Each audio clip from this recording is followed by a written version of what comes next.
seminar. This is our first webinar in this new year, so Happy New Year. My name is Arianto Patunru, and I'd like to thank the team who put this event together: Catherine Whitney, Lydia Napitupulu, Fendi Birawa, and Delila Pusparani. We acknowledge the first Australians and pay our respect to elders past, present, and emerging. We are grateful for the support from the Australian National University and the Department of Foreign Affairs and Trade. Next Saturday, the 10th of February, we Indonesians here in Australia will go to the voting booth, and new friends in Indonesia will do so 4 days afterward. So let's talk about the election today.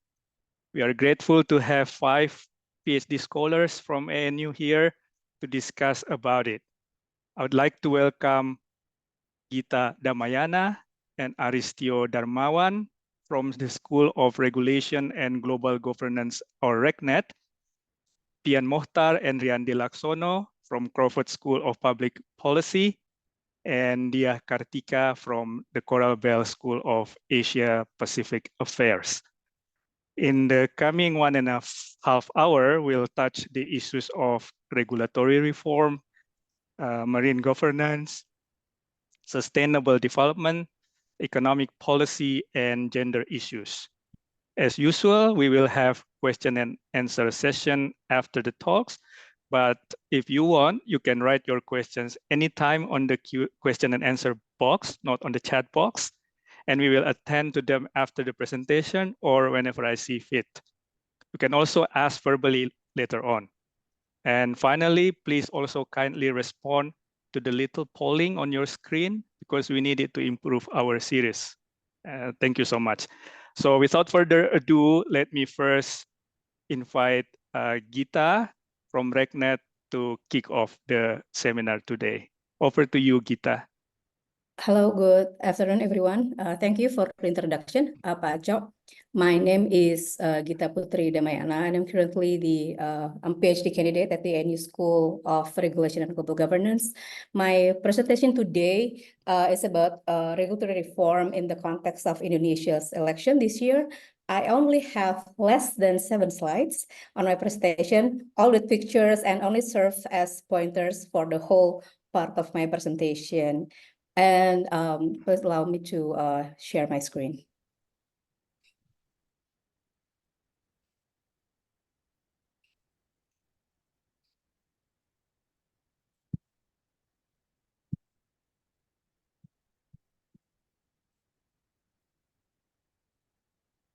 Before we get to the candidates' agenda and talk about it, I would like to talk a bit about the current state of Indonesia's regulatory process. From 2020 to 2023, Indonesia has a target to pass 259 bills, but in turn, there were only 19 bills passed into law. Of course, you can see the numbers here. These numbers was from President Susilo Bambang Yudhoyono's final administration, and then to Jokowi's administration and first administration and his last term. Of course, this discussion itself is not limited to the numbers, but how such situation has been occurring since almost Indonesia's after reformasi post-98 era. The numbers aside, there are some notes about the regulatory process that makes our situations become like this. The first one would be the lack of meaningful participation, and to reflect, especially in the case of the Omnibus Law of Job Creation last year, and the National State Apparatus Law, ASN Law, and also the New Capital Law, IKN Law. But all these laws are from 2020 and 2023, and earlier the Anti-Corruption Commission Law revision in 2019, and the Criminal Code Law in 2019, and then passed in 2022. The lack of meaningful participation is an aspect very much highlighted during the Jokowi administration.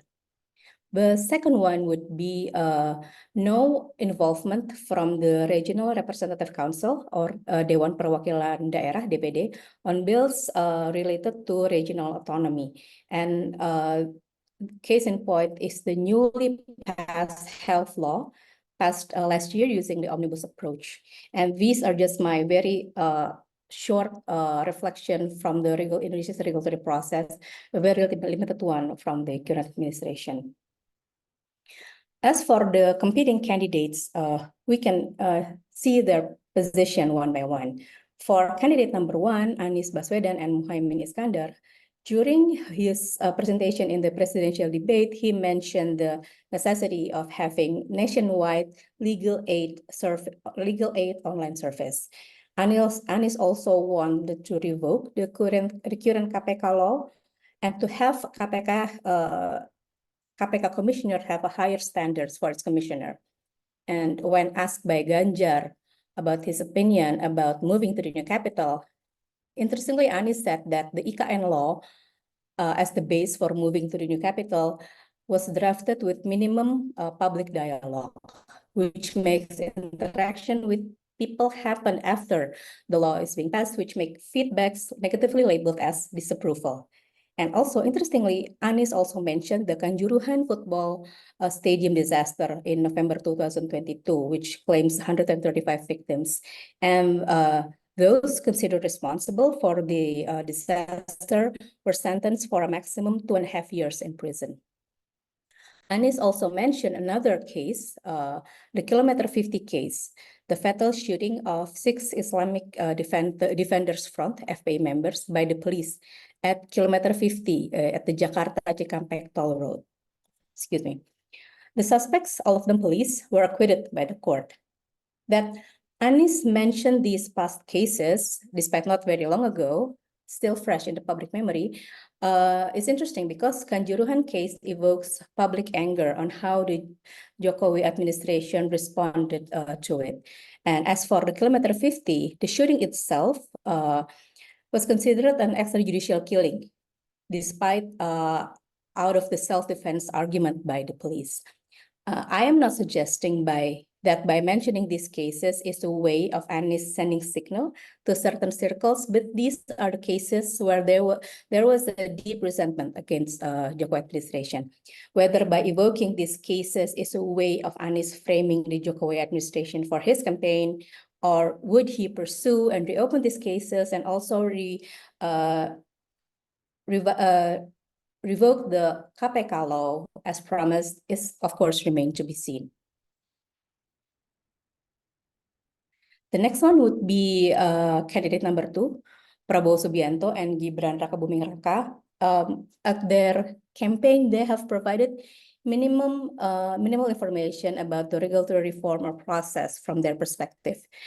Nevertheless, Prabowo did emphasize the importance of strengthening state agencies like State Audit Agency, BPK, and the Ombudsman. He's also one of the candidates suggesting salary raises for justices, court clerks, and law enforcement agencies to ensure that their work is less susceptible from interference. And candidate number 3, Ganjar Pranowo and Mahfud MD, quite similar to other candidates, they did not specifically mention anything about regulatory reform or process. However, Ganjar is proposing the much-awaited asset confiscation bill, which is interestingly proposed by President Jokowi earlier last year in 2023. President Jokowi already sent the Surat Presiden, Surpres, or formal letters to the House of Representatives, the DPR, establishing administration intention to start the process.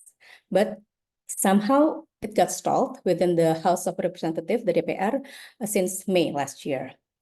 And Ganjar also suggested to bring back the Truth and Reconciliation Bill, Undang-Undang Komisi Kebenaran dan Rekonsiliasi, for victims of gross human rights violation, a law that was passed during Megawati's term in 2004, but revoked by the Constitutional Court in 2006.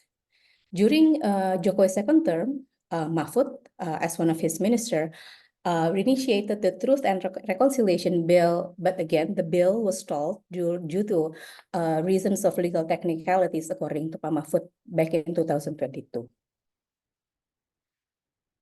If we are talking about regulatory reform in Indonesia, the omnibus law of job creation in 2020 is a factor we cannot overlook. It is a display of strength of regulatory power from the executive branch of the government. Because if we just look at the data from 2021 and 22, the government regulation or peraturan pemerintah, the majority of the subjects of the regulation passed on that particular year are those related to the omnibus law. Similarly, after the IKN law was passed early last year in 2023, all the implementing regulations are also passed within the same year. Of course, this means it's a good sign. I see it as a good sign that the government is consistent with their political will. But in fact, there are other regulations, implementing regulations that has a strong impact with vulnerable group. This would be what I mean with vulnerable groups. This is case in point is the children. Case in point is the regulation on criminal charges implementation against children, or bentuk dan tata cara pelaksanaan pidana dan tindakan terhadap anak, nomor 58 tahun 2022. This regulation is based on the law that was passed back in 2012. So it means that there are 10-year gap of the cases were handled without an updated regulation. Another one, still with children as subject, is the government regulation of child protection passed in 2021 based on the law that was established in 2014. Why are these important? Because it reflects on how the executive carves their planning and executing their regulatory agenda, in which the next administration could learn and hopefully do better. It also should be pointed out that Pak Mahfud, as chair of the legal reform team established by President Jokowi, last year has recommendation in which some of the candidates are adopted, such as the KPK should have a commissioners with integrity, drugs law, and so forth, which are mostly not in contradiction with the candidate's agenda. And as a closure, what the candidates with their agenda could learn from the current state of Indonesia's regulatory reform, as explained earlier. Each candidate right now should have a clear precedent of what they can do in terms of regulation. With the right backing, remember, the majority members of the DPR right now from the 2019 and the 2024 are from Jokowi's coalition.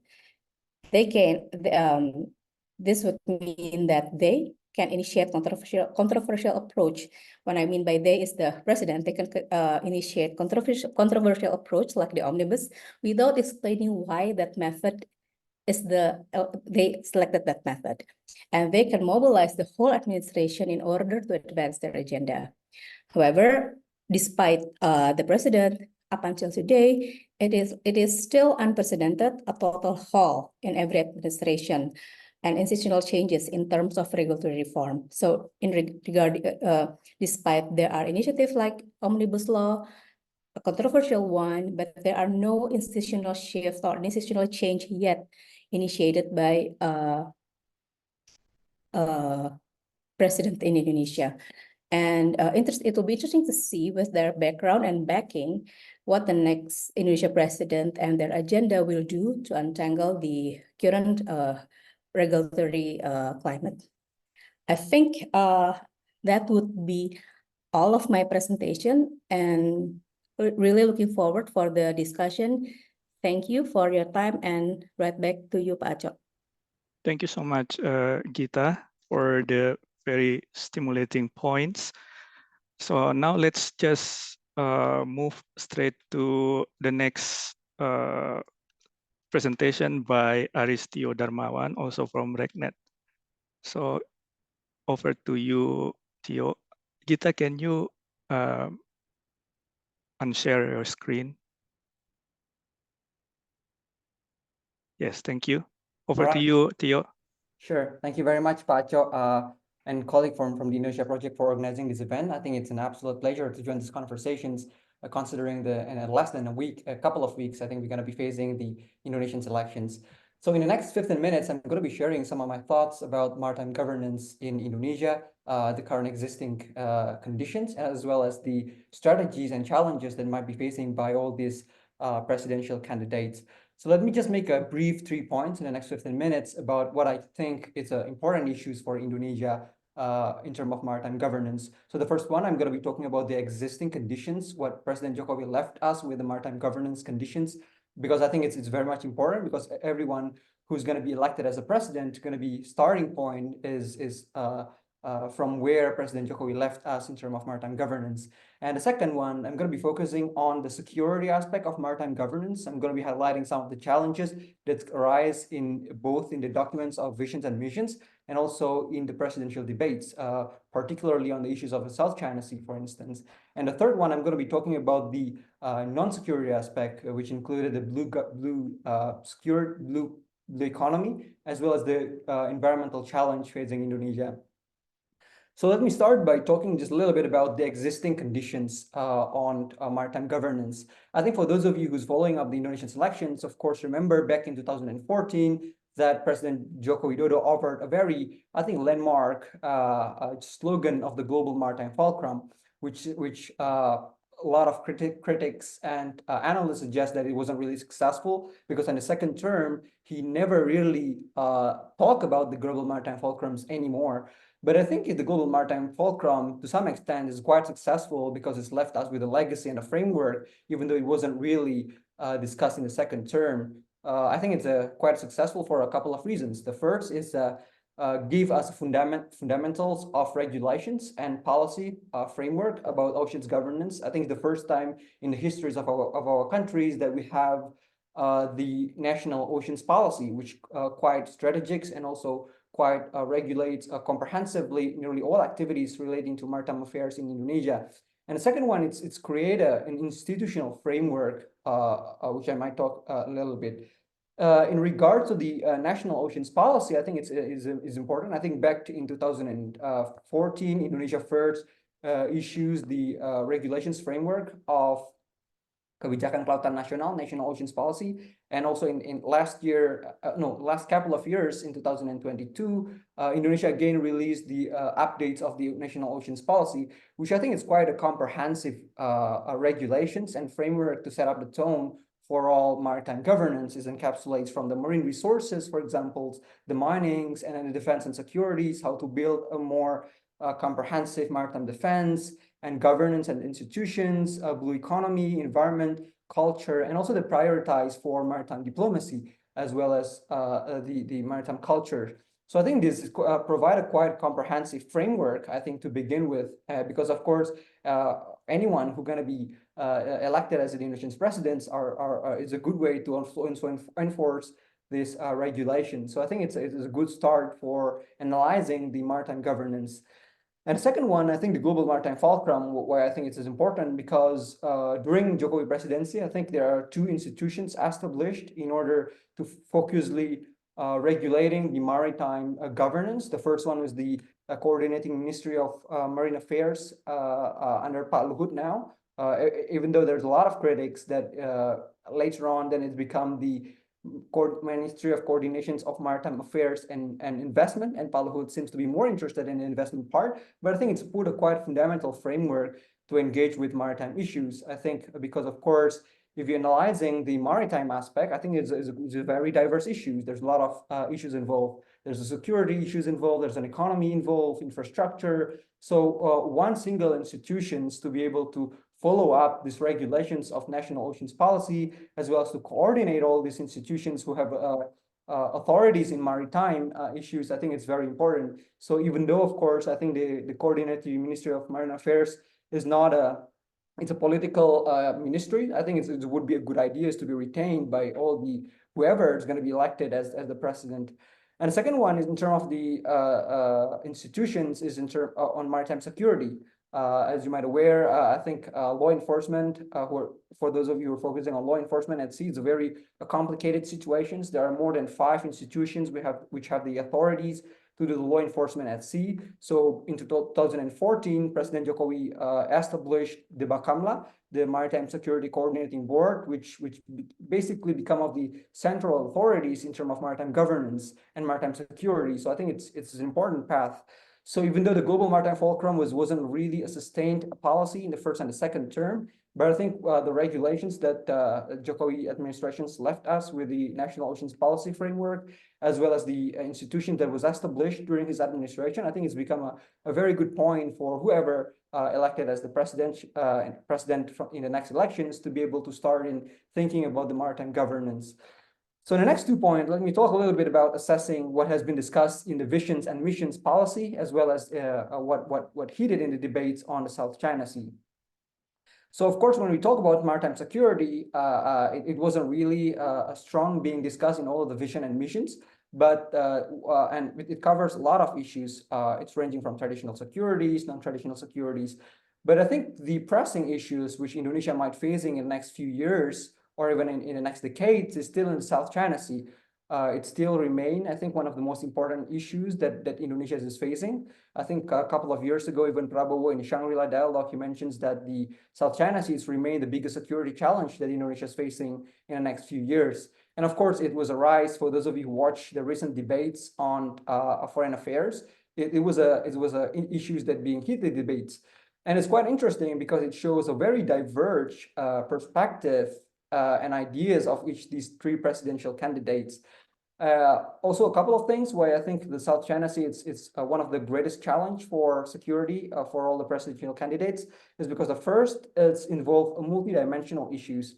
It's including includes how our ability to generate our marine resources. We have a tuna block now, the oil and gas company, which is I think it's become the focus of Indonesia's government now in the North Natuna Sea. It's involved, and more importantly, it's involved China. I think it's not only show us the strategies in dealing with the South China Sea, but I think it's also show us a little bit about how to deal with China in the conflict or the disputed area. I remember talked to a colleague from Vietnam who say that a Vietnam president should be able to become a best friend of China because of the investment, but on the other hand, at the same time, they should be also have a strong stance in protecting their sovereign rights in the South China Sea, and I think it goes same with all the presidential candidates as well. So and quite interesting if we observe their strategy on the South China Sea. Of course, I think in the recent debates, the question was asked to Ganjar, and he mentions that the existing strategies of ASEAN wasn't really successful. We do have the Declaration of Code of Conduct, which already left for 30 years, and currently we are negotiating the Code of Conduct, but as Ganjar mentions, it seems going anywhere in the future. So he offered quite interestingly provisional measures, what he calls as peraturan sementara for the South China Sea, even though he doesn't really explore on elaborate further on that, but I think it's mentioned in the United Nations Conventions on the Law of the Sea, for example, so the possibilities of having professional measures, but he wasn't really elaborate on why these strategies might be successful and compare with the existing negotiation of Code of Conduct. And it's quite interesting when Anies responds, for example, she said that he criticized Ganjar for not mentioning ASEAN as one of the strategies, and he put emphasis on the importance of ASEAN in dealing with the South China Sea dispute. I think it's quite interesting, Anies' remarks, because of a couple of things. The first, it's maybe because of he's very optimistic about ASEAN, or he want to show Indonesia leaderships in ASEAN. But it might also because of he's not really aware that ASEAN wasn't really effective in dealing with the dispute in the past few years. For example, in 2012, ASEAN was failed to issue even a statement on the South China Sea. So it's a bit complicated in a sense on response. But it's interesting to see both of these candidates are having a strategies of dialogue, I think, and non-confrontative measures. And it's quite interesting if we compare with Prabowo, for example, who is responding on the third. He's really emphasizing the importance of having a strong military capacity of Coast Guard and Navy in order to protecting the North Natuna Sea or the South, in responding to the South China Sea. I think it's of course, I think it's important to have a strong military capabilities, but I think it won't be fit for like the national strategies, because of course, if we compare with China, I think our military capacity was far more or less behind China, even the Chinese Coast Guard. So I think I would say it's more important for us, or for Indonesia, to having more non-confrontative strategies and pushing more dialogues and diplomatic measure, rather than preparing for like a confrontative relationships with China in the South China Sea. So I think that is the challenge, the security challenge that these candidates are facing. And in terms of the Navy capabilities, I think colleagues from SDIC much know better, but I think if we compare with the vision and missions, I think Ganjar, I think in the debates mentions that the Navy should become one of the strongest branch of the militaries, but in the vision of the missions document, I think it's Anies is the only one who's put emphasizes on the importance of the blue water Navy, so Navy which can also go beyond our national territory, and also I think it's very important for Indonesia as a larger archipelagic state. So going to my last point on the blue economy and also marine environment, I think in terms of blue economy, all three candidates I think put a very strong argument on the importance of blue economy and marine connectivities, the protection of fisheries, and also the in helping our fisheries to getting more advanced. But I think what a bit lacked is about the marine environment. Of course, I think in the past few years, climate change issues, I think it's become more and more important, and less being discussed, that 70% of our Earth, it's covered by the oceans, and oceans play a very significant role in order to tackle the climate change issues. And I think all the candidates wasn't really significantly mentions the strategies on how to deal with the environmental issues. For example, Anies, it's only mentioning about the importance of the sea level rise without really pushing what should be done in order to protect the marine environment and also to prevent all these impact of climate change to Indonesia. I think Ganjar's strategies on marine environment, I think is a bit more classical. He put mentioning on the marine debris. I think it's also, of course, an important issues. But I think currently the international community is doing a lot in regards to marine environment, and also in dealing with climate change, for example. And whoever getting elected as a president, I think should also pushing an international leaderships in all these activities and the treaties that being discussed on maritime domain, for example, like the Global Plastic Treaty. So I think as a result, I think just to conclude, I think Indonesia now, we already have quite a framework on maritime governance. I think whoever is going to be elected as president, I think should also develop and continue what has been done by the previous administrations, but also improving to be more adaptive to the future challenge in regards to the maritime governance and maritime domain. So I think I'm going to be stopping there. I'm very happy to have further discussions and the Q&A sessions. Thank you. Thank you so much, Theo, for another great and solid presentation. Those last points about the environment and climate change provided a very good segue to the next issue, the broader context of sustainable development. And for that, let me invite Pyan Muchtar, Crawford School of Public Policy, to explore on that more broadly. So over to you, Pyan. Okay, thank you, Pacho. Hello, everyone. My name is Pyan Muchtar from Crawford School of Public Policy, and I'm going to talk about the election based on the point of view of sustainable development. But a bit of disclaimer, my middle name is Amin, but I don't have any connection whatsoever with the presidential candidate #1, although they use the same acronym Amin, Anies Mohaimin. Anyway, okay, let's start from the basic. I believe many of you have learned that sustainable development stands on the interconnection among three pillars, which are social, economic, and environment. Some of the social part has been discussed by Theo and Gita. And the economic part probably will be explored more by our colleague, Riandy. And for now, I will focus more on the environment part. And in Indonesia, this framework is internalized in the national constitution. In particular, it is stated in 1945 Constitution, Article 33, Paragraph 4.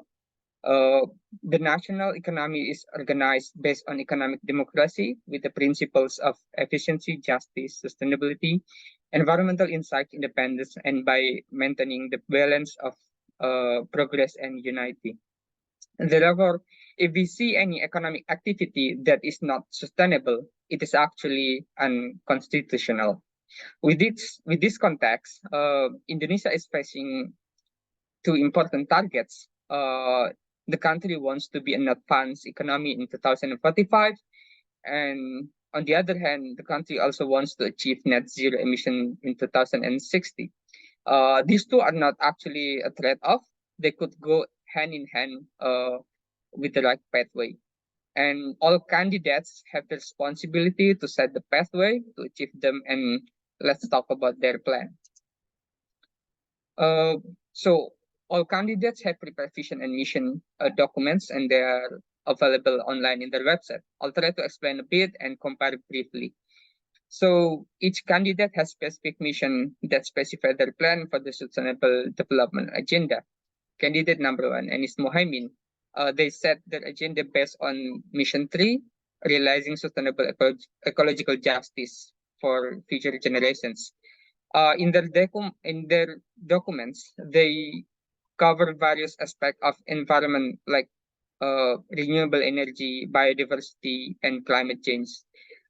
Their program are built upon values like social and ecological fairness, intergenerational fairness, and stakeholder collaboration, incentive, and prioritization. However, I don't see much on how they will implement their ideal plan, or I don't see much on how they finance their programs. And candidate number 2, Prabowo and Gibran, they don't have standalone mission about environment. Rather, they combine it with other social aspects like culture and religious tolerance. Their program focuses on providing product-based solutions to environmental issues. For instance, they support bioenergy, electric vehicle, and bioplastic usage in daily activities. They also emphasize in promoting value added in fishery and forestry, and support economic zone and logistic development. Candidate number 3, Ganjar Mahfud, they have specific mission to accelerate sustainable development agenda, which relies on 2 frameworks, green economy and blue economy. They emphasize efforts on community-based approach like Kampung Sadar Iklim and Desa Energi Mandiri and sustainable tourism. Now let's move to the latest vice presidential debate, in which the theme was sustainable development. Here, I saw one of the tweets from the audience that sums up the opening speech by those candidates. Well, it might not be the best summary, but it highlights the critical point of each candidate. He said the meaning of green as understood by each vice presidential candidate. Candidate 1, environment. Candidate 2, downstream but in green. Candidate 3, Islam. So from their speech and discussion, we can see their positioning is clearly different from each other. Mohaimin discussed climate justice, ecological justice, and these are pushed through change movement from the current administration. Meanwhile, Gibran emphasized on the continuation of current policy and green industrialization through downstreaming, bioenergy, and the balance between economic growth and environmental protection. And this actually was then criticized by Mahfud due to its environmentally unethical implementation and with its low quality of law enforcement. And Mahfud also went to transcendental values and local wisdom as the basis for the environmental policy. He also emphasized the importance of regulatory approach, and it is based on his experience. In the debate, the candidates discussed some important issues, including agrarian reform, bioregional, biofuel, green inflation, carbon tax, carbon capture and storage, many of sophisticated terms. While this is a good indication that they are more aware of the current environmental issues, however, some of these were only used as a gimmick, which made the debate look like a reality show rather than a battle of idea.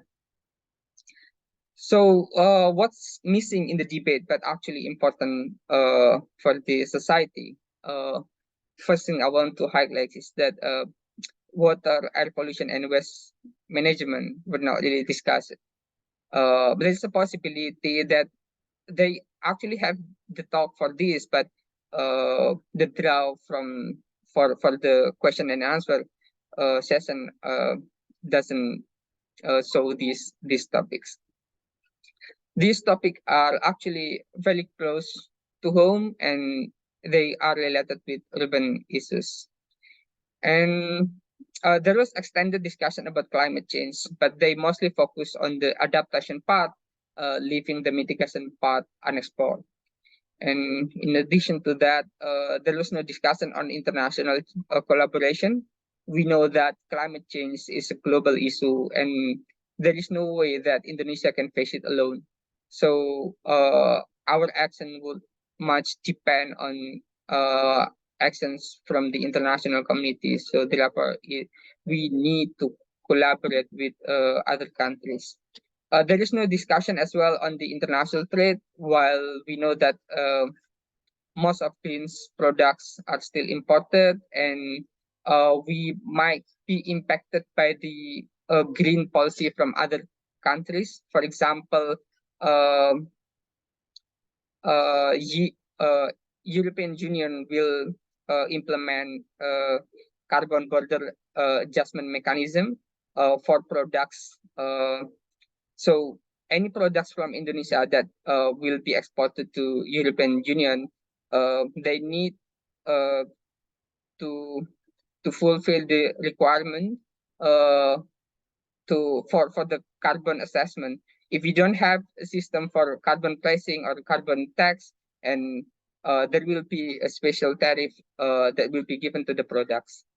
And another thing that I want to criticize is that they offer many solutions but did not specify how they finance their programs.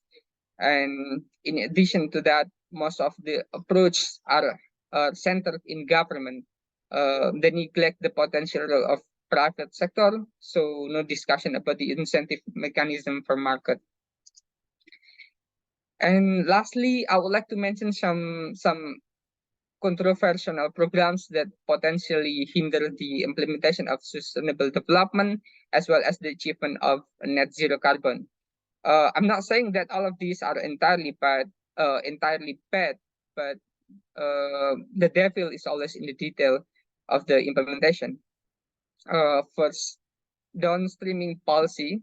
I believe this will be discussed extensively by our colleague Riandy, but I just want to touch on on its consequence on environmental issues like deforestation and natural hazard. I also want to highlight that this policy requires huge energy, and currently it uses a coal-based power plant, which also has negative externality. Food estate. So far, we have not heard any good news in terms of production and its achievement in food security, but we do know the deforestation it causes and its natural hazard implication on society. For bioenergy, well, it's actually good that we start to think what's the alternative of the current dirty energy, but we might need to think or reconsider whether it has bad implication as the dirty energy, because the bioenergy that we are developing right now is from palm oil, and the plantation of palm oil requires sometimes requires deforestation and etc.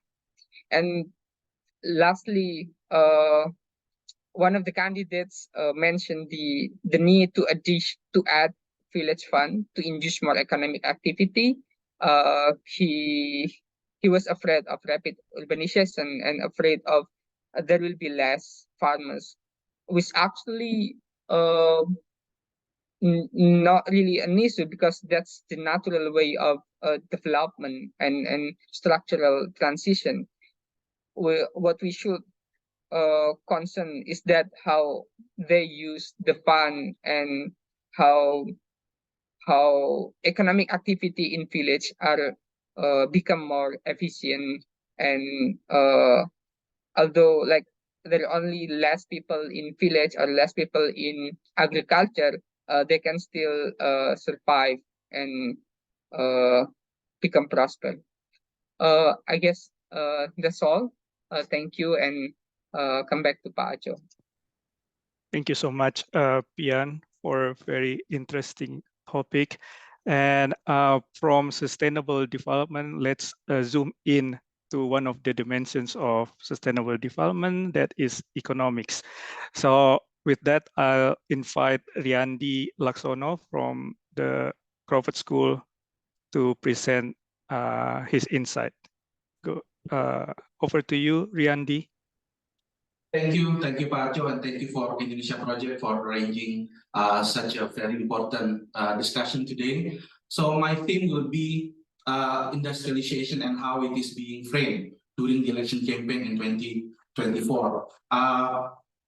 This topic is one of the more boring topic today compared to the gender, to regulation, to marine. But let me show you why this is important and why we should pay closer attention to the promise being distributed during the campaign. So we know that industrialization and downstreaming becoming such an important topic during this campaign. Why? There are two reasons, I think. My take is, the first one is more merit basis reason, because we know manufacturing is such a big provider of good jobs. 14% of our employment coming from manufacturing. That's a bit lower than agriculture and trade or other services, but manufacturing is doing better in terms of providing more of a high productivity, well-paying jobs, and more formal activity, so that people can have a good job certainty. And we know from the past that if you want a high economic growth, a country also needs a strong manufacturing basis. So this is kind of a warranted motivation on why government wants to do such a big mission on industrialization and hilirisasi. But on the other hand, I feel that industrialization and hilirisasi becoming more popular right now is because of the increasing popularization of the term of hilirisasi itself, and the shared belief by the government that hilirisasi that is being done by Jokowi, at least in the nickel products, nickel export, is being successful in driving the exported, in driving the processed nickel. At least that's what they claim. And also the shared belief that hilirisasi is the one that we need to improve more industrialization in the future. So that also the other side of the story. Before we go further, let me touch on the definition of hilirisasi. Basically, hilirisasi is the ambition to have a bigger sector in the downstream rather than the upstream or the raw material. So like an assembly or like the product of the nickel, actually not the raw material. And in terms of nickel export ban, the actual goal is actually not to export the processed nickel, but to eventually become EV manufacturing hub in the region. So the increasing export of processed nickel is not the end. So after dwelling into the why industrialization matters, then I try to kind of survey what they promise in terms of industrialization. It's taken from various debate and various interview, and also from our article with Krishna and also Mas Andre. Basically, let's start with the economic development as a whole. So Prabowo Gibran emphasized Indonesia as a high-income country. So we need a 6 to 7% growth. And basically, all the recurring theme is this is could be done through hilirisasi or through downstreaming. And the side effect of maybe rising inequality or high level of poverty addressed by social safety net. This is actually very funny to me because for all his lifetime, Prabowo always attacked the trickle-down effect strategy, but this actually sounds really like the trickle-down effect strategy that he hates in the first place. So that's basically show how Prabowo have a changing of heart also in terms of economic policy. And also we know, everyone know that he wants to do free lunch and milk, distributing milk and continue IKN. And also in terms of downstreaming, actually they wanted to expand the downstreaming into covering like more sectors, including agriculture, forestry, fishery. So this is not the end. Nickel is not the end. The main target is EV and battery. Populism also being the main agenda, the main theme during the campaign. They are against foreigners, against import. This is also strongly emphasized in many of the debate and many of the talks with the media. And also, Gibran coined new term of digital downstreaming, probably of wanting having the game industry local, not imported. Maybe that's what he means, but who knows? What about Ganjar and Mahfud? Why I put them side by side? I want to show you how similar they are. How similar they are in terms of economic policy. So Ganjar and Mahfud emphasize also on high growth, but they want to do it through regulatory approach. Corruption eradication, regulatory certainty, understandably because of the Mahfud's effect. And in terms of social protection, they want to integrate all the social protection data into KTP Sakti. And also they want to continue IKN. So a little bit similar in terms of broad strategy in terms of economic development. And also they are actually not too reluctant in terms of downstreaming, but they keep warning people about the environmental aspect. But that's it basically. And also they also oppose import, but their approach is much softer compared to Prabowo. Instead of just banning imports or whatever, they wanted to do it by expansion in R&D, in terms of subsidy of the R&D and stuff like that. So in terms of approach, it's softer. And also similarly, he coined the terms of industrialization 5.0. Also, who knows? But my best guess reading from the document is it emphasized on the innovation and creativity. And also big emphasis on creative economy as well. So there's a bit of similarity between 02 and 03. What about Amin? It is surprising to me that Anies Mohaimin is not surprising. The correct term is basically how different or how unique. How different Amin compared to the other two. Instead of aiming for high growth, they aim for moderate growth, but more equitably shared and more sustainably produced. So they call it Indonesia Adil Makmur instead of Indonesia Emas. And they emphasize also on regional inequality. They want to redistribute wealth through strengthening 40 modern cities, not creating from scratch. Also, they don't really want to continue IKN. And also they use the term of reindustrialization instead of downstreaming. And also they emphasize labor-intensive industrialization rather than the current approach of President Joko Widodo and Prabowo Gibran. And also similarly, every candidate is against import, but Amin is more softer in its approach, want to do import substitution policy gradually. And they want to invite more investors. After we know all of these campaign promises, so what has been missing from the debate? First is that I want to talk to you more about how feasible is the ambition given our current labor market characteristic. We know that EV requires a high-skilled labor, and how to connect industrialization with current global landscape that Theo already talked with you before. So my take is that our labor market structure could be the binding constraint to any of the candidates' industrialization ambition. Because why? Because most workers has very low education level. We know already this fact, but this data always surprise me every time I get it from the website. So around 60% is low skill level, low education with primary school or lower and junior high school, and almost 60% are in informal activity. And within those informal sectors, more than 50% have primary or below education level. So if you want to boost EV, this is the kind of pool of workers that you have domestically, unless you want to import. So BEV or battery EV and battery itself in digital sector are typically more capital and skill intensive sector. They also may be less effective in terms of generating employment.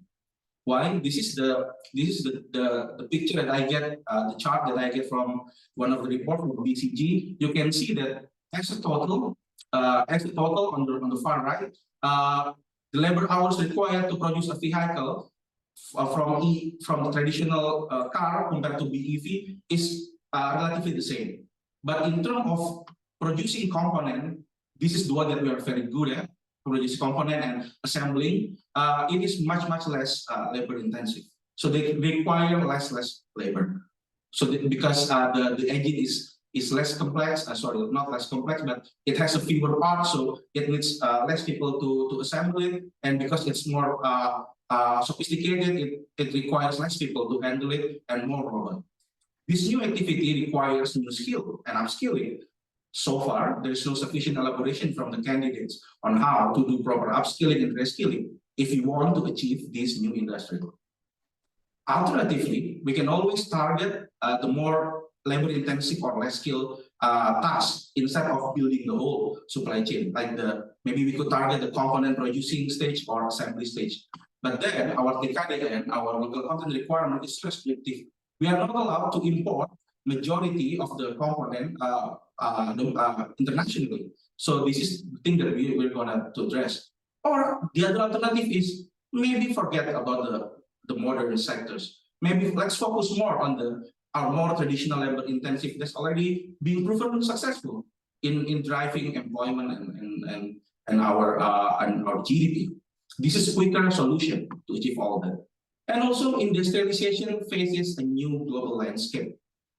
We know that with rising industrial production, domestic market will not be sufficient, so you need export. But what happens now? Geopolitics, environmental concern have kind of stimulated the creation of new trade restrictive regulation among advanced nations. Like in the US, they have IRA, they punish import that have materials not from US friends. And for EU, like Pyan already said, they will create a new tax on trade, a new tax on the product that is high carbon intensive coming from carbon intensive country. But the problem for us is the importers globally, the big market is in the north. Those are the ones that create this new regulation and this new restrictive regulation. And we know that China also a very big player in the EV industry, not only the EV, but also in the battery itself. So what's the solution then? We need China as an investor. But in the market, they kind of disincentivize it.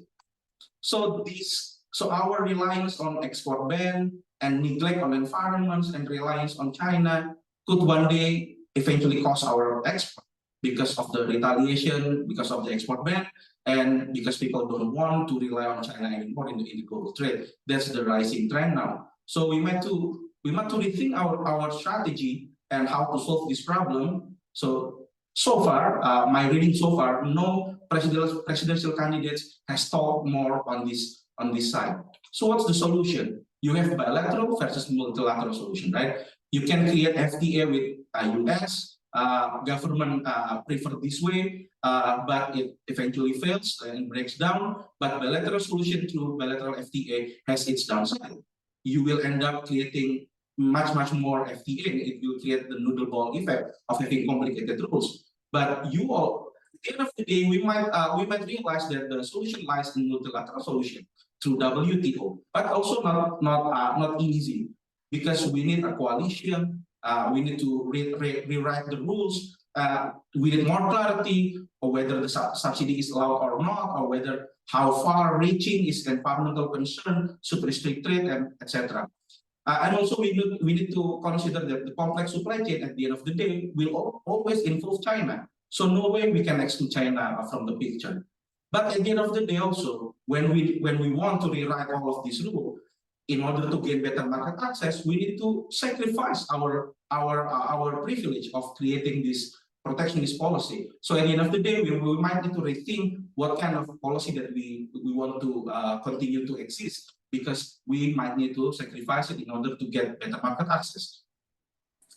And we might realize, I really like the term coined by Gupta in his latest article. I think he might be here today. No shortcut for industrialization, right? Elected government must realize that hybridization or downstreaming cannot just magically solve or all of our high cost of doing business problem. It cannot solve corruption. It cannot solve legal uncertainty, and it cannot solve logistical costs. So government tends to simplify things in a way that with hybridization everyone will be solved. In Indonesia, apapun penyakitnya minumnya tolak angin, apapun penyakitnya obatnya hilirisasi. That's not the case. That's not the case. And we need to be reminded always that competition remains the best recipe to develop globally competitive manufacturing players. So at the end of the day, when we want to create any trade and industrial policy to revive our manufacturing sector, we need to leave always room for contestability and competition, because at the end of the day, we need to compete with global players. So if you cannot compete domestically, how can you compete globally, right? So conclusion and more reflection for today's discussion to end my discussion today is that we know more and more now the world is increasingly more fragmented and inward looking.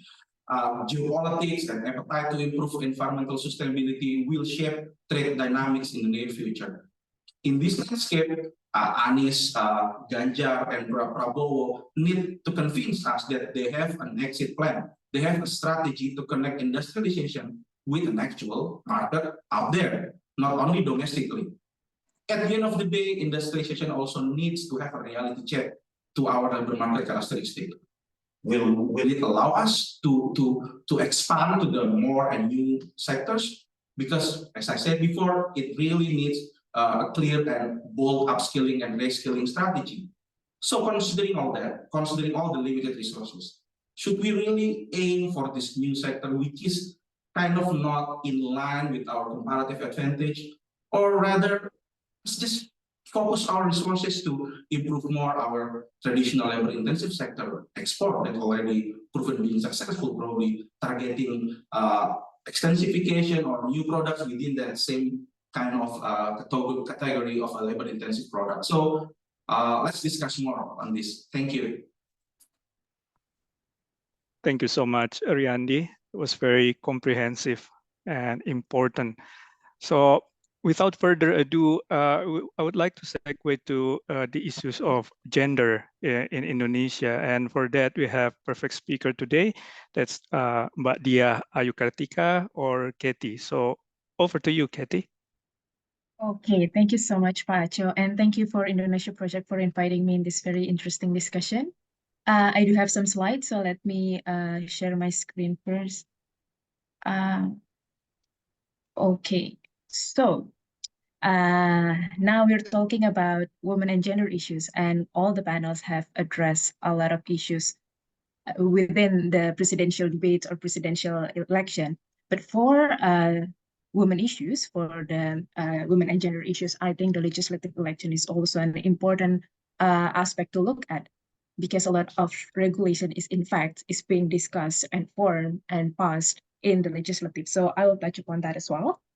And as just to start this discussion, maybe I want to invite you to take a step back a little bit to the 2019 election, which I don't remember. I don't know whether you remember, but we have this buzzword about emak-emak, ibu bangsa, the emphasis on the role of mothers and trying to get attention from women, especially mothers, in the last election. We also have this debate on sexual violence bill. So in a way, the discussion on women and gender issues is a bit more nuanced, so to speak, in the last election. But I don't think in the current election, as maybe many other election, it's not as central as before. Well, the last one is not really as central, but still for now, it's a bit more in the periphery.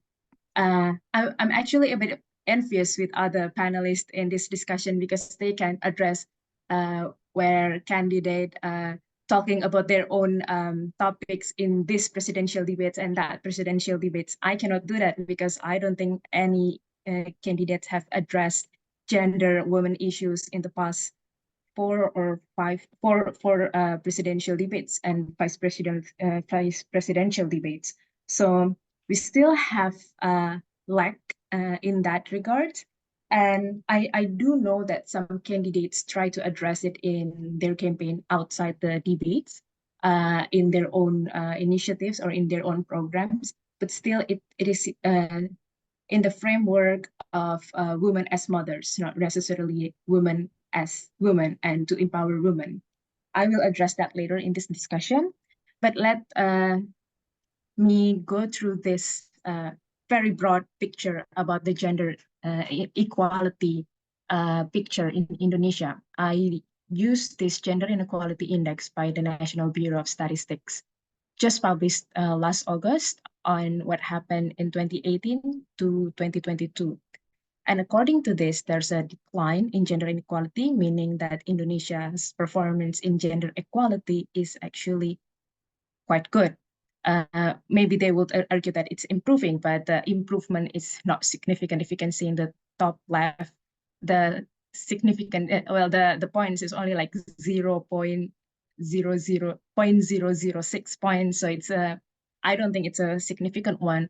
But there are three dimensions that they look at in this index. One is on reproductive health dimension, empowerment dimension, and the labor market dimension. And according to this, if you can see in the reproductive health dimension, I think it's scored quite well, as well as the educational opportunity for female and male students. But we still have some issues on the women representativeness in parliament. Of course, we will touch upon that about how it is by itself already a huge success, but we still have a lot.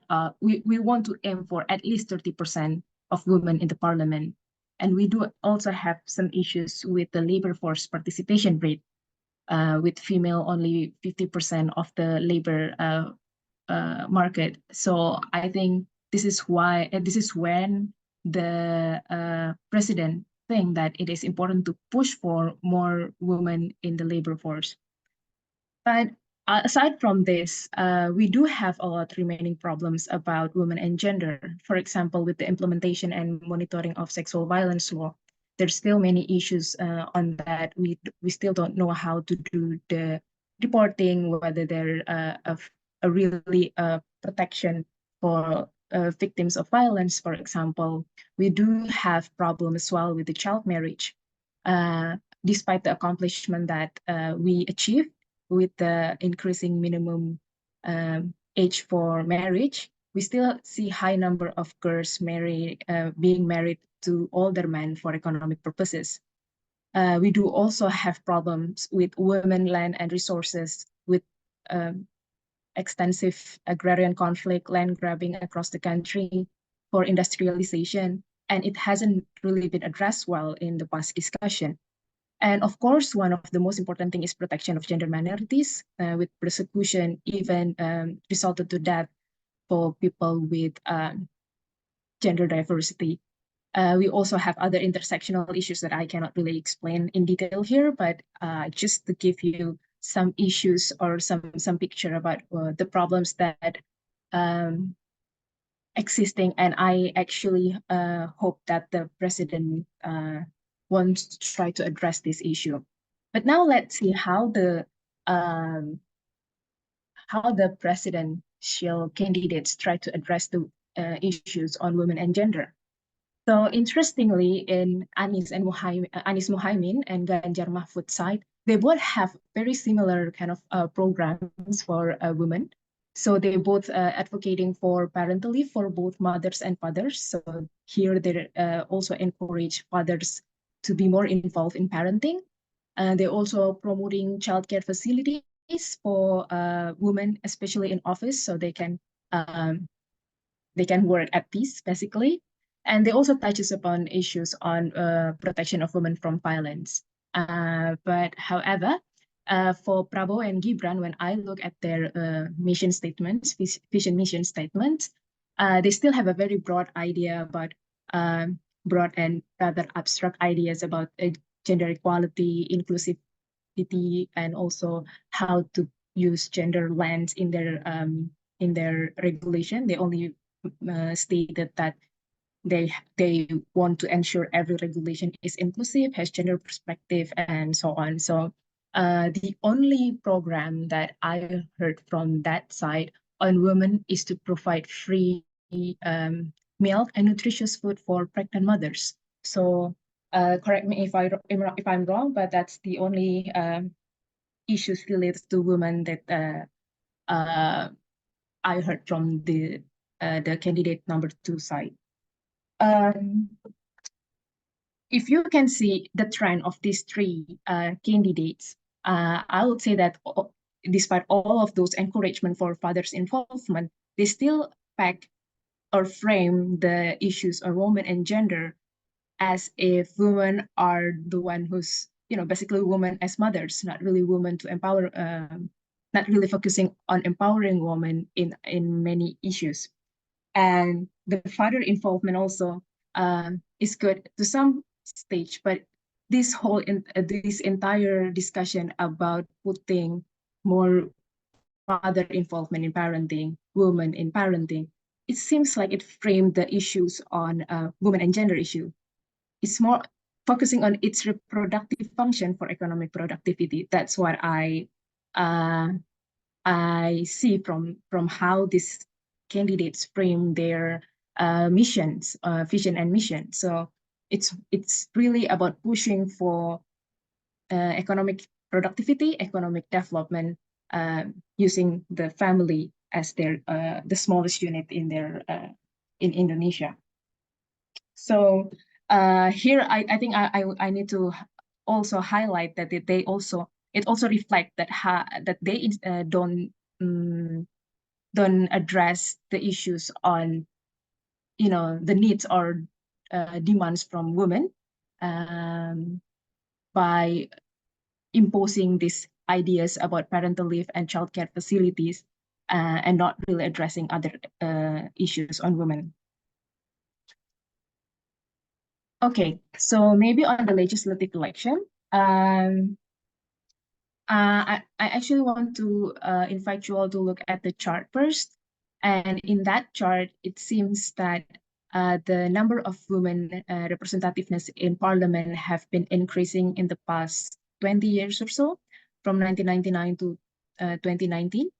And we can see that's also thanks to the election body regulations to push the political party to put more women in the parliament, in the candidacy, and also in the party structure.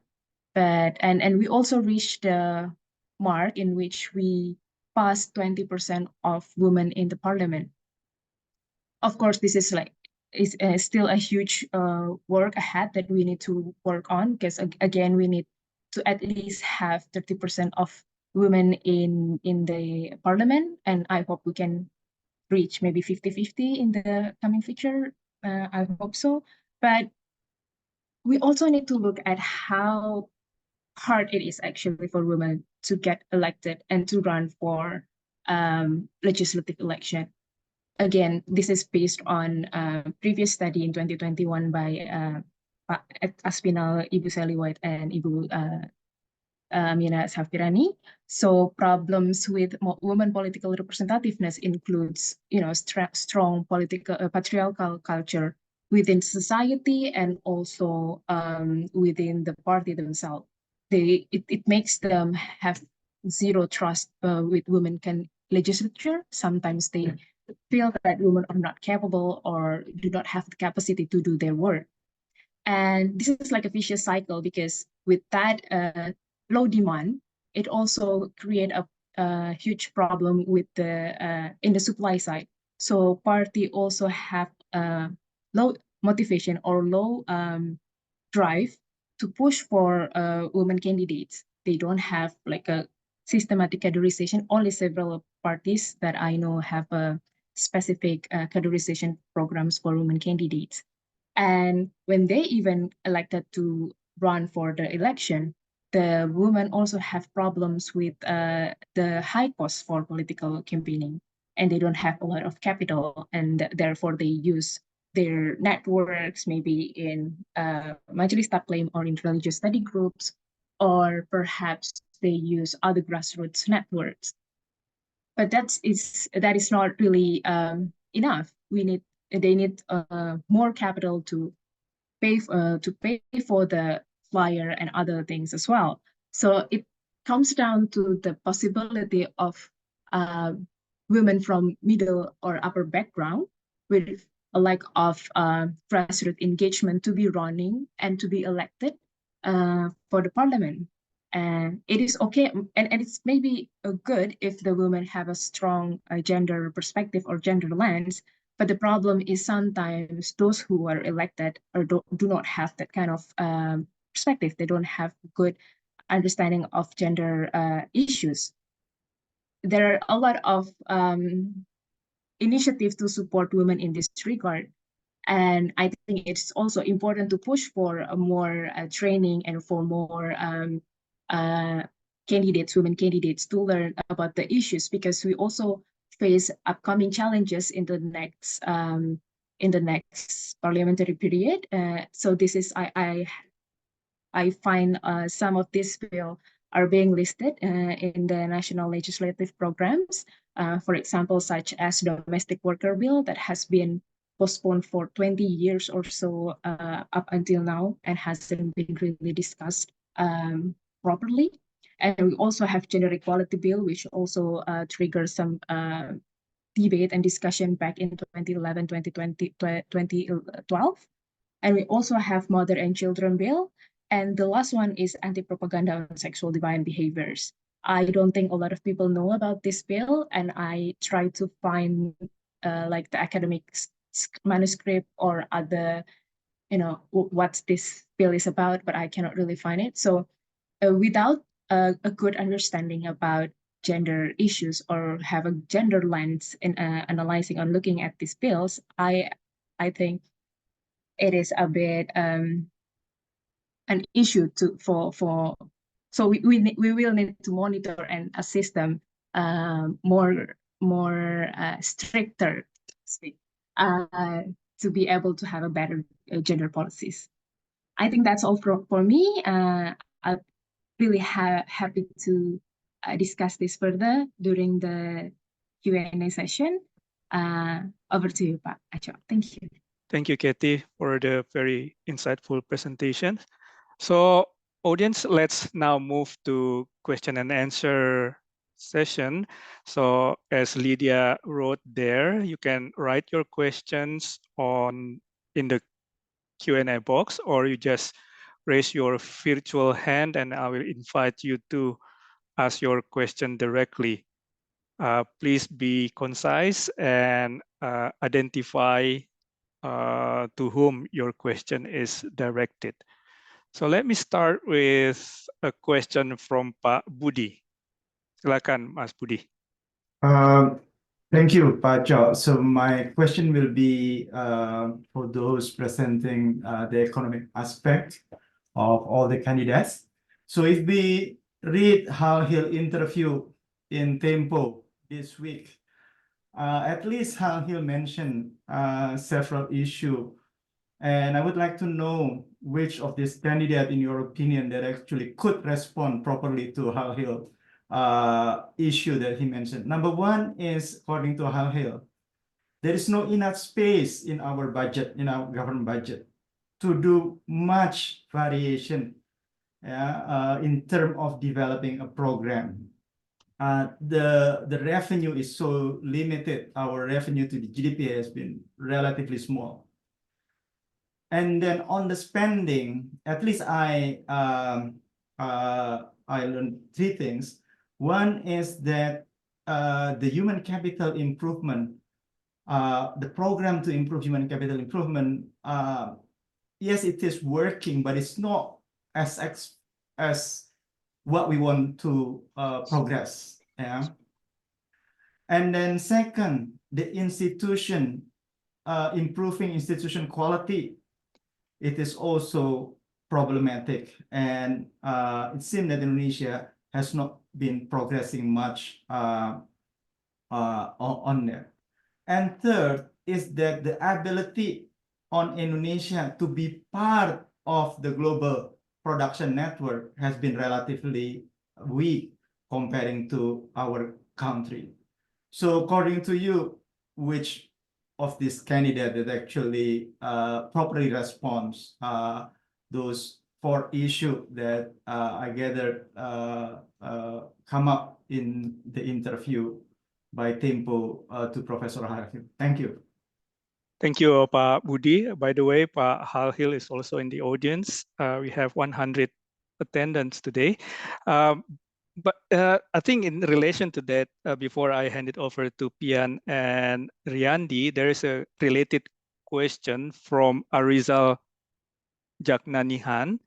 He asked which priority we should take to mobilize private finance from abroad. So maybe I will invite Pyan first and then Riandy to address those questions, if you may. Pyan? Yeah, thank you for the question.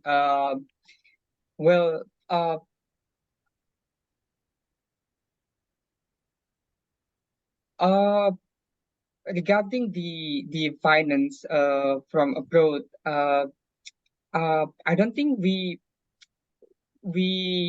need to be picky on getting the finance. As long as we get everything that we can get, then we should welcome it as a financing choice for our sustainable development agenda.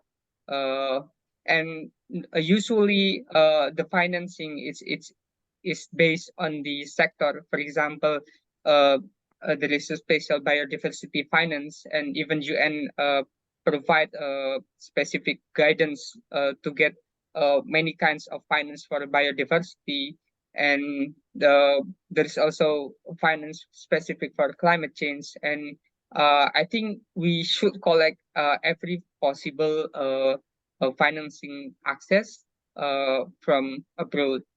And another thing is that we also need the capacity to use the financing properly.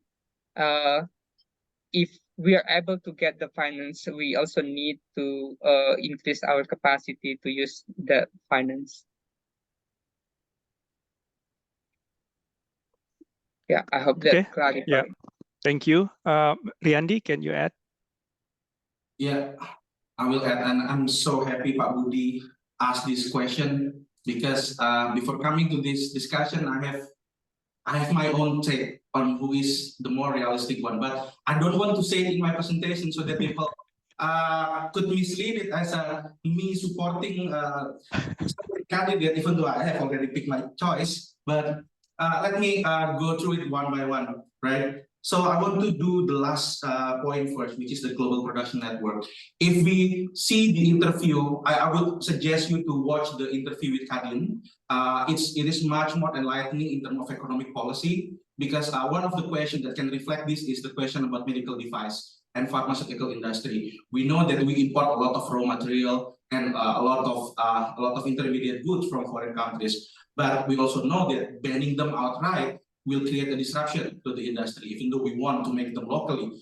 The answer by 03 and 02 is similar. They want to outright ban it.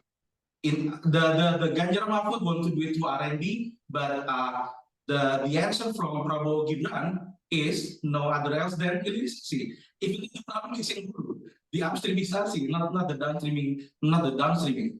But the answer from Anies is much more clear and much more logical.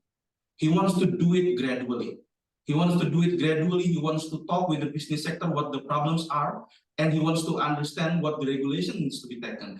That is the kind of answer that is more realistic. Because how do one expect you to know the real problem in the sectors if you are not the player in the sector? So that's one point. And also the softer approach from 01 on the TKDN. They don't want to do it outright. They want to do it gradually, depending on the readiness. You can read it from the official document, and you can hear it from the interview with Kadin.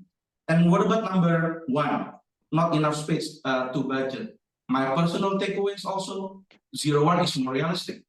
Because why? Because they do not target high growth. They only target 5.5 to 6.5% growth. Instead, on the other hand, Prabowo and Ganjar, they target for 7%.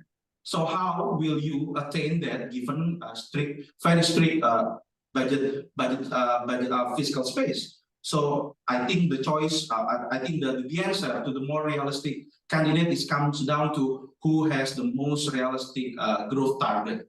My answer also the same for the point number 1, that's 01. And number 2, institutional quality.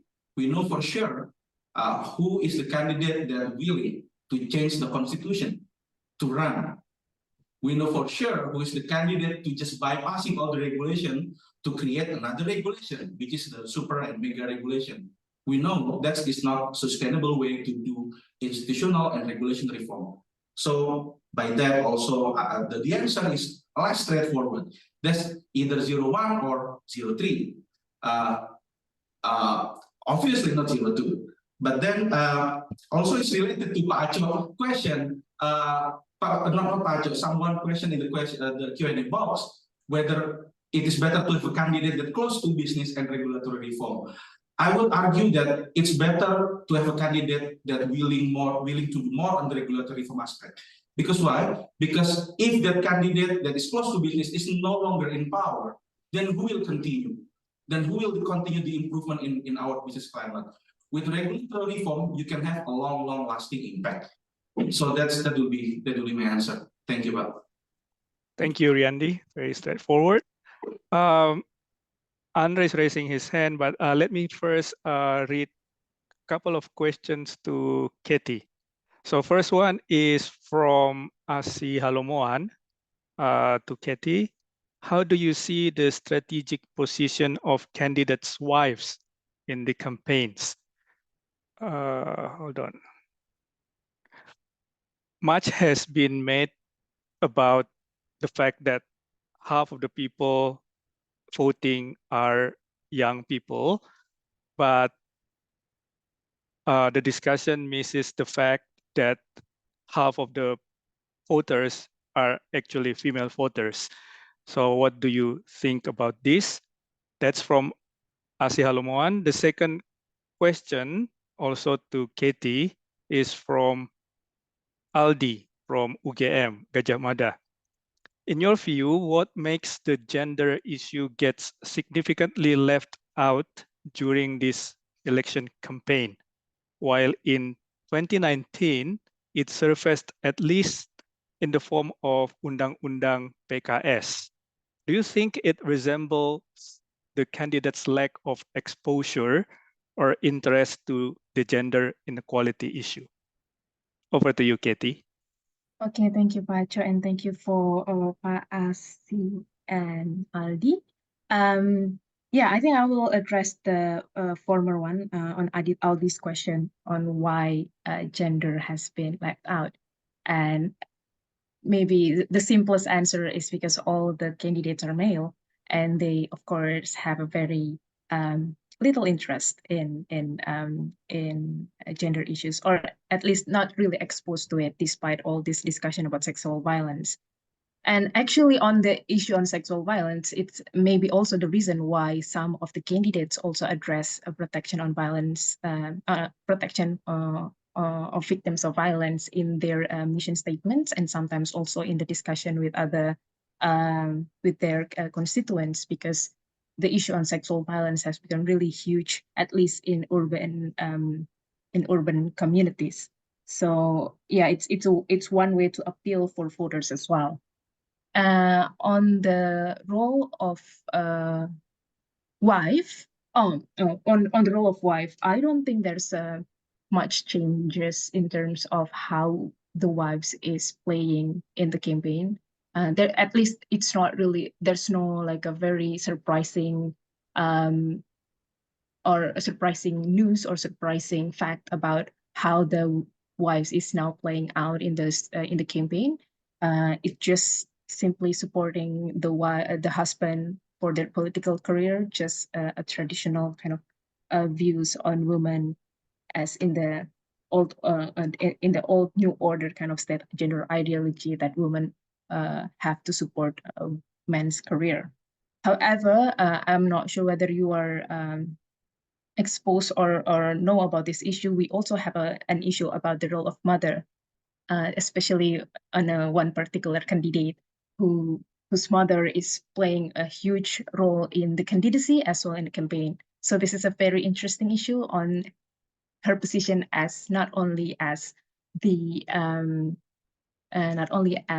mother, but also as the first lady of the nation. I think it's also an important and interesting issues to discuss further. I think that's all. Thank you. Thanks, Dyah. Let's now open the microphone for Andre.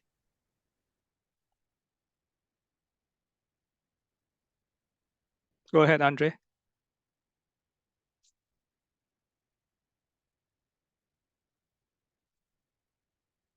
Andre, are you there? Sorry, can you hear me now? Yes, go ahead. Yeah, thank you. Sorry about that, a little bit technical glitch. I actually want to raise a question because the upcoming presidential debate, the candidate debate that's going to come up this Sunday, is about education and labor, right? That's two of the topics. And we always talk about job creation lately and things like that. But I noticed a lot of the strategy is all about creating jobs in the country. And government hasn't been able to do that very well. So do you think any of the candidate would have some mind of, opening access to jobs overseas for Indonesians? Because that's, another avenue that can be used up. And also for upskilling, that's could be good, right? So Indonesian migrant workers overseas. So do you see any of the candidates thinking about that as a strategy? Thank you, Andre. Supposedly this is to Pyan and Riandy, is that right? Yep. Okay, but can you hold on, Pyan and Riandy? Let me move first to a question written on the chat, on the question and answer.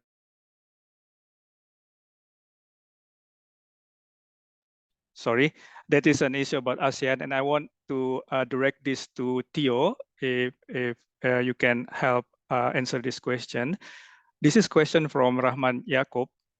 Given that Indonesia is acknowledged as the big brother within ASEAN, which candidate will focus more on domestic policy than on foreign policy or ASEAN?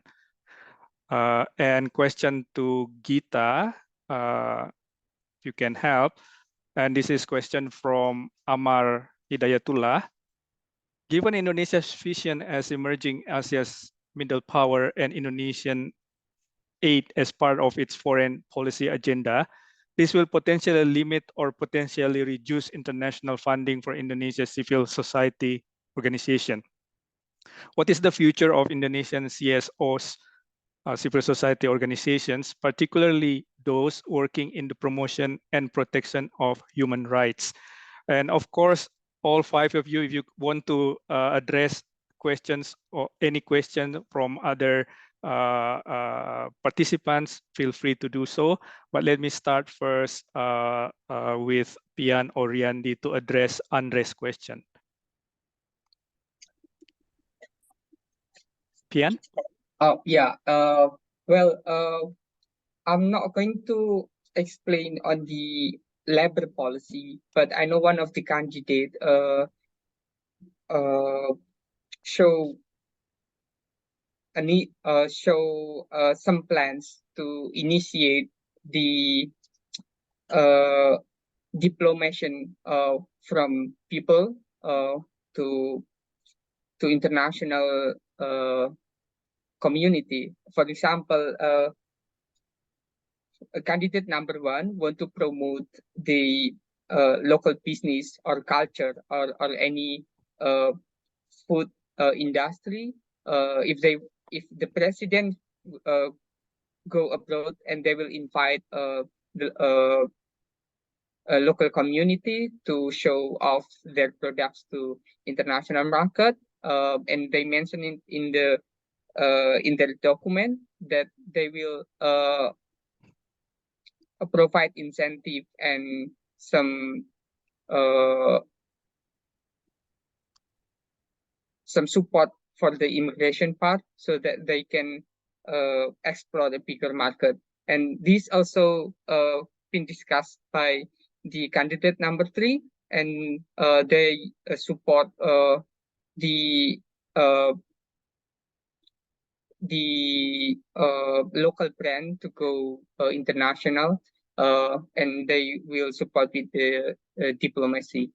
And yeah, I think that's one of the immigration help that these candidate would like to provide. Thank you, Pyan. Riandy, you want to add to that? Yeah, I think the answer to this is in contrast to my previous answer.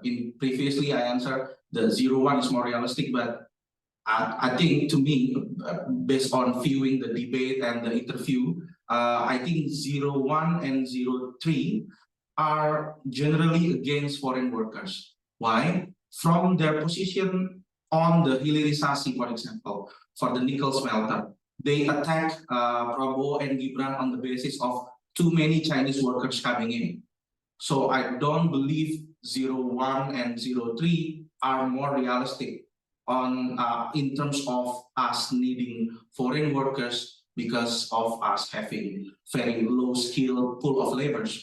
I don't think 0-1 and 0-3 is realistic on that sense. On the other hand, 0-2 could be more progressive on that issue because they obviously want to continue the nickel smelters policy, nickel downstreaming policy that has been undergoing right now. And Prabowo Gibran already established network as well with Chinese business sectors. So I believe that for that question, my takeaway is that 0-2 could be more open toward foreign workers. Just taking from the example of hilirisasi. But my take also from reading in general is that they are all against foreign workers, basically, especially Prabowo Gibran. So you can see a bit of confusion, ambivalence, and pragmatism, just like what Pacho wrote in the BS article. Basically, they're all just pragmatic. Yeah. Thank you, Riandy. Theo, can you address the question about ASEAN? Sure. Happy to answer that.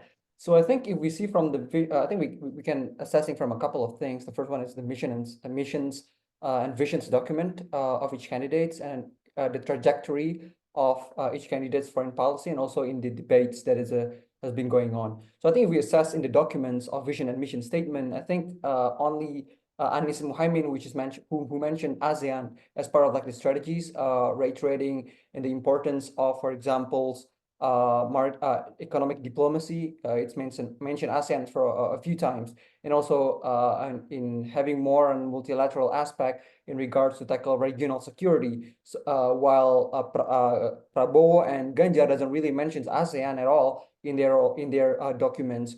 Also, if we saw in the debates, which I talked a little bit during my remarks, is that in dealing with the regional issues such as the South China Sea, Anies was the only candidate which mentions the importance of ASEAN in dealing with such regional dynamics and the importance of Indonesia in having a leaderships in ASEAN. So I think, but if we see the trajectory of each candidates, I think Anies was very much, he loves the international stage. He loved to go abroad and having like an international speech. While Prabowo, of course, as well with his trajectories and living abroad and so on and so forth. But I think first and second candidates, I think having more engagement with the international arena.